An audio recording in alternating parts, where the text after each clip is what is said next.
வணக்கம், நான் உங்களோட ராட்ஸ் பேசுகிறேன். இன்னைக்கு பக்தியுடன் ராட்ஸில் என்ன ஸ்பெஷல் வீடியோனா, இந்த வீடியோவில் நம்ம பார்க்க போகிற டாபிக் என்ன அப்படின்னு பார்த்தீங்கன்னா, லக்ஷ்மி கடாட்சகம். தேவர்கள் ஸ்ரீ தேவியை வணங்கி, தாயே நீங்கள் எங்கே வசிக்கிறீங்க அப்படின்னு கேட்டதுக்கு லக்ஷ்மி தேவி ஒரு பதிலை அளிக்கிறாங்க.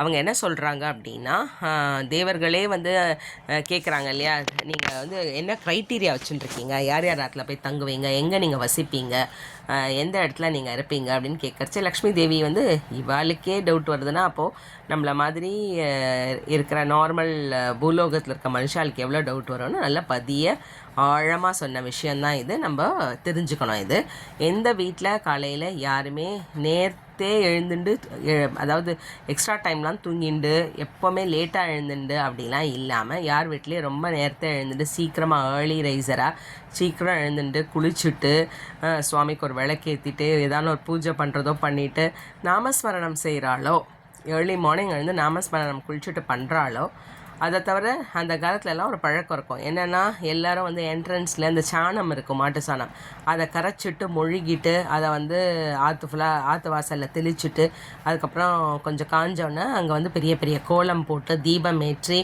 அதெல்லாம் வைப்பா. ஸோ அந்த மாதிரி யார் ஒருத்தர் நாமஸ்மரணம் சீக்கிரமாக எழுந்து பண்ணுறாளோ, யாராத்து வாயிலில் சாணம் தெளித்து கோலம் போடுறாளோ, தீபம் ஏற்றாலோ, எங்கள் தம்பதிகள் சண்டை இல்லாமல் சுமூகமாக சந்தோஷமாக வாழறாளோ, எங்கே பார்த்தாலும் ஆச்சாரம் இருக்கணும் அதை கடைப்பிடிக்கிறாளோ, எங்கே பார்த்தாலும் ஸ்வதர்மம், தன் என்ன சொல்கிறது குலக்கடமை, நம்மளோட குலதெய்வ வழிபாடுகளெல்லாம் கரெக்டாக அனுஷ்டிக்கிறாளோ, எங்கள் தேவ பூஜை ஔபாசனம், அப்புறம் வைஸ்வதேவம், மாத்ருபித்ரு சிஸ்ருஷை, அதாவது என்ன சொல்கிறது, பெரியோர்களுக்கு நம்ம செய்ய வேண்டிய முன்னோர்களுக்கான தர்ப்பணங்களோ இல்லை பூஜை பனஸ்காரங்களோ எல்லாமே பர்ஃபெக்டாக எங்கே நடக்கிறதோ, எங்கே பாத்திரங்கள் பரப்பாமல் அங்கே இங்கன்னு படாமல் ஒரு ஓரமாக நீட்டாக வச்சுருக்காளோ, எங்கே தானியங்கள் கீழே கொஞ்சம் கூட சிந்தாமல் இருக்கோ, எங்கே கோபூஜை வேதத்தோடு நடத்தப்படுறதோ, டெய்லி பண்ண முடியுமா அப்படின்னு கேட்டால்னா, டெய்லி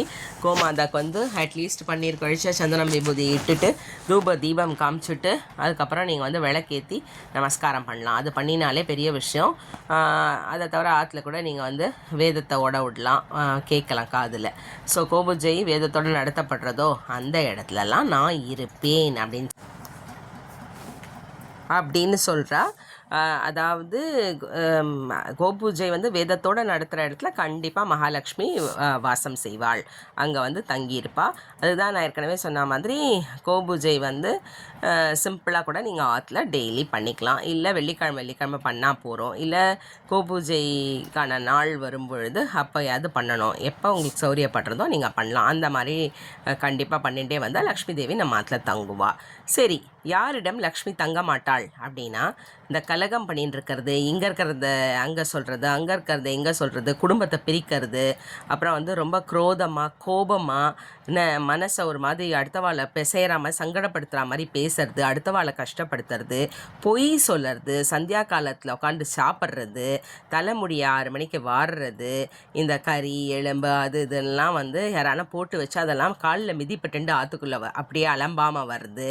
ஸோ இந்த மாதிரியாக நிறைய விஷயங்களை லக்ஷ்மி தேவி பார்த்தா அப்படின்னா அந்த இடத்துல வாசம் பண்ண மாட்டா, தங்க மாட்டாள். மாத்ருபித்ரு, அப்புறம் இந்த பணிவிடை இருக்கு இல்லையா, அம்மா அப்பாவை நன்னா பார்த்துக்கிறது, அதெல்லாம் செய்யாமல் யார் இருக்காளோ, அம்மா அப்பாவை யார் மதிக்காமல் இருக்காளோ, அம்மா அப்பாவை யார் கஷ்டப்படுத்துகிறாளோ, சில எக்ஸப்ஷனல் கேசஸ் இருக்கலாம், ஆனால் அதர்வைஸ் எல்லாருமே பேரண்ட்ஸை மதிக்கணும். 100% பேரண்ட்ஸ் இல்லாமல் நம்ம வரலை. ஸோ மாத்ருபித்ரு பணிவிடைங்கிறத கட்டாயமாக எல்லா குழந்தைகளும் செய்யணும். அந்த இடத்துல 100% லக்ஷ்மி தேவி தங்குவாள்.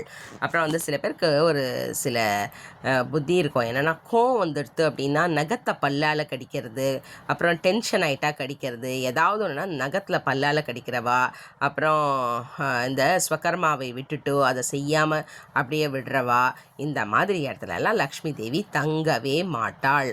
அவளோட சகோதரியான மூதேவியே அங்கே வசிப்பாள். ஸ்ரீதேவி அங்கேருந்து கிளம்பிடுவா. ஸோ இது ஒரு சின்ன குவிக் பைட்டாக தான் சொல்லணும்னு பார்த்தேன், கொஞ்சம் லைட்டாக லாங் ஆகிடுது. இன்னும் நிறைய விஷயங்கள் இருக்குது லக்ஷ்மி தேவி நம்ம மாட்டில் தங்கிறதுக்கு. நான் நிறையா வீடியோஸ் அந்த மாதிரி போடுறேன், இது ஒரு சின்ன வீடியோவாகவே இருக்கட்டும்.